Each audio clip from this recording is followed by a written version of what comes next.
For decades, the government told us UFOs were not real. They said the sightings were mistakes. They said the radar was wrong. They said the pilots misidentified what they saw. Then, without warning, the story changed. Not slowly, not subtly, but officially. The US government now admits that unidentified objects are entering restricted military airspace, being tracked by advanced sensors, and performing maneuvers that no known aircraft can replicate. They stopped calling them UFOs. They started calling them UAPs, and they created a permanent office to investigate them. But almost no one is asking the most important question. Why does this office exist if there's supposedly nothing to find? And why does it feel like it's not telling the public the full story? This is the Pentagon's UAP program. And this is what AARO isn't telling you. The All-Domain Anomaly Resolution Office, known as AARO, was created to replace earlier UFO task forces and centralize investigations into unidentified aerial phenomena. Its mission sounds straightforward: collect data, analyze reports, resolve unexplained incidents, and brief Congress.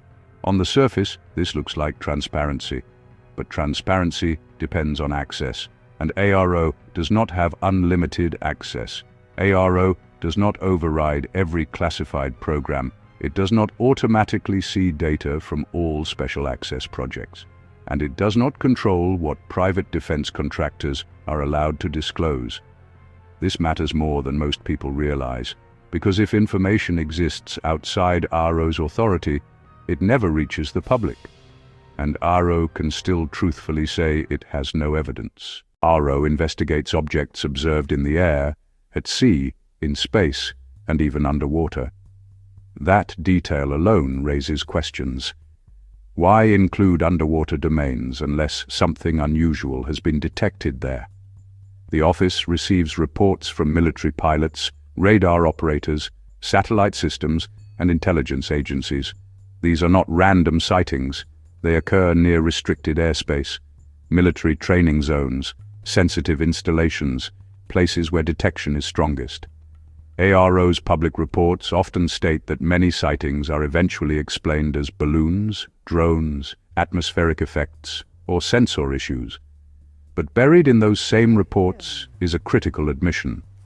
A significant number of cases remain unresolved. Not ignored, not dismissed, unresolved. Even when multiple sensor systems confirm the same object: radar, infrared, visual confirmation, highly trained personnel. That is not a lack of data. That is a lack of explanation.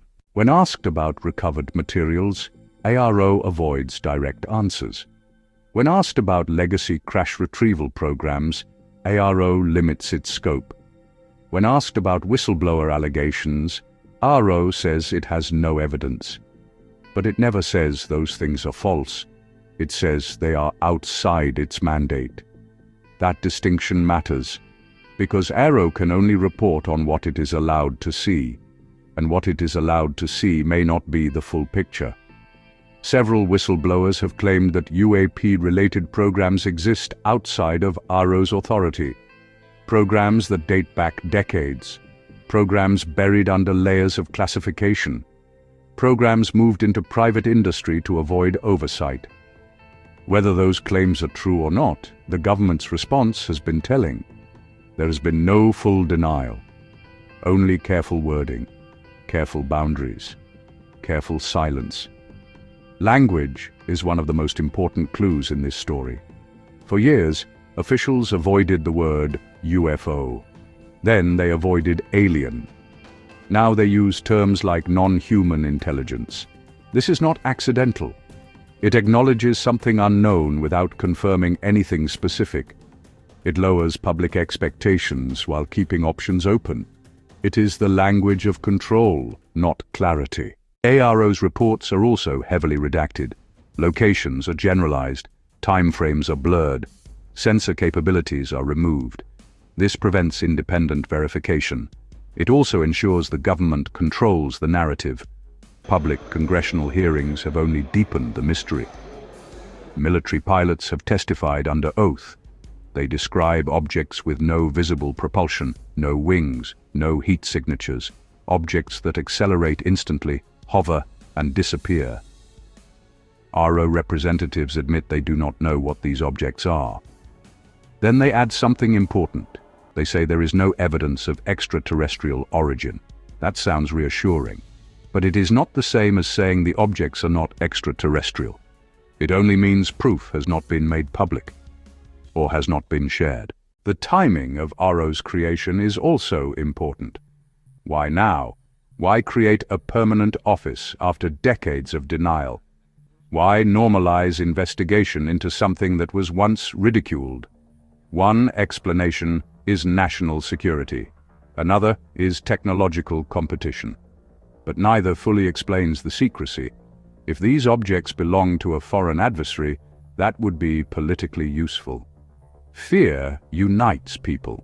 Instead, officials say something far more unsettling. They do not know. AARO exists in a narrow space between transparency and secrecy, between oversight and classification, between disclosure and denial. It gives the appearance of openness while maintaining control. It acknowledges mystery without resolving it. It reassures the public without answering the biggest question. What are these objects?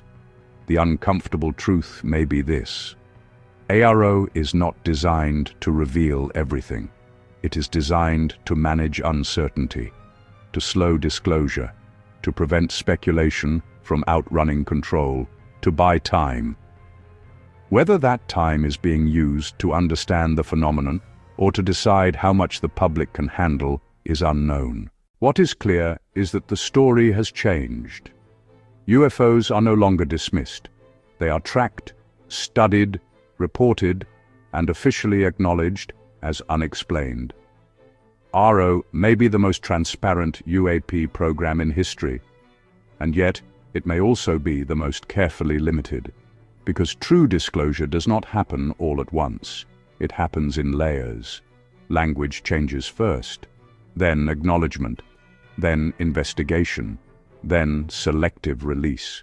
The real question is not whether AARO is hiding something. The question is whether it is allowed to find it in the first place. If you want to understand what is being said and what is being carefully left out, subscribe to Uncharted Secrets.